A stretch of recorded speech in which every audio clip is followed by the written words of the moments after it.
मैं ज़रा चर्चा को विस्तार देता हूं विनोद जी के जरिए।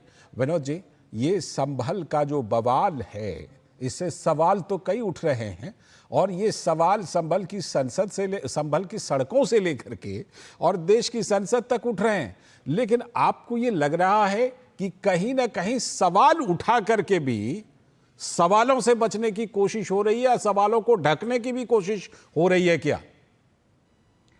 लाल जी, संभल का जो मामला है और संभल की जो घटना है वो आप कह सकते हैं कि बहुत दुखद है जी। 4 जो लोगों की जान भी गई है उसमें, इसको तो आप दुखद कह ही सकते बेशक हैं, लेकिन सियासत उतने ही शर्मनाक है। सियासत में इसलिए शर्मनाक कहूँगा कि देखिए, संभल को अभी पिछले 6 दिन से वहाँ की जो हालात को संभालने में एडमिनिस्ट्रेशन की जो वहाँ पे मुस्तैदी है और एडमिनिस्ट्रेशन कोशिश कर रही है कि जो घाव दिए गए हैं उसको कम से कम तुरंत भरने के लिए अपनी कोशिशें हो रही है। सवाल ये है कि एक कोर्ट के एक आदेश, सर्वे के आदेश पे इतना बवाल क्यों? और सवाल ये है कि कोर्ट के जिस आदेश को लेके ये सर्वे किया गया, तो उस कोर्ट के इस आदेश पर चुनौती क्यों? तो सवाल इस बात को समझने की आज जरूरत है कि संभल के इस मामले से कितने सवाल उठ रहे हैं कि जो प्लेसेस ऑफ वर्शिप एक्ट को लेके ये र्यूमर फैलाया जाता है कि इस देश में कोई किसी भी मस्जिद मंदिर कहीं पे कोई जांच नहीं हो सकती है, तो ये प्लेसेस ऑफ वर्शिप एक्ट के लिए खिलाफ में आप एक तरह से लोगों को गुमराह कर रहे हैं। प्लेसेस ऑफ वर्शिप एक्ट की बात जब संभल में कहा जाता है, एक तो पहले प्लेसेस ऑफ वर्शिप एक्ट वहां नहीं लागू होता, जो बात कोर्ट में कही गई थी, जो एएसआई के संरक्षित धरोहर है। तो क्या संभल के वो मस्जिद आज एएसआई के धरोहर में संरक्षित है?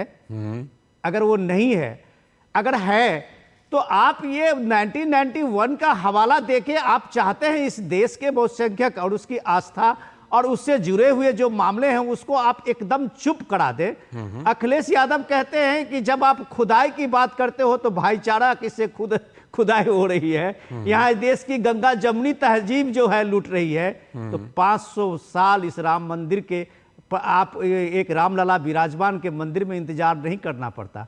अगर ये देश की गंगा जमुनी तहजीब इतनी मजबूत होती तो 50 गज की जमीन इलाहाबाद हाईकोर्ट का जो फैसला था उसमें यह समझौता हो गया होता, वो नहीं हुआ। आखिरकार सुप्रीम कोर्ट के आदेश के बाद ही रामलला विराजमान की आज प्राण प्रतिष्ठा के बाद आप एक भव्य मंदिर देखते हैं जी। तो आप एक जो सियासत कर रहे हैं, संसद में कर रहे हो या संसद के बाहर कर रहे हो, तो ये चीज देश अब ये जान रहा है कि प्लेसेस ऑफ वर्शिप एक्ट इस तरह से एक धोखा किया गया था, जो खुद ओवैसी साहब के पिताजी का एक ड्राफ्ट अभी आप देखिए सामने में है कि वो कह रहे हैं कि बाबरी मस्जिद एक्शन कमेटी के दबाव में नरसिंह राव ने इसको लाया था। जी बिल्कुल, ये तथ्य हैं, ऐतिहासिक तथ्य हैं और ये सब चीजें ऑन रिकॉर्ड भी हैं।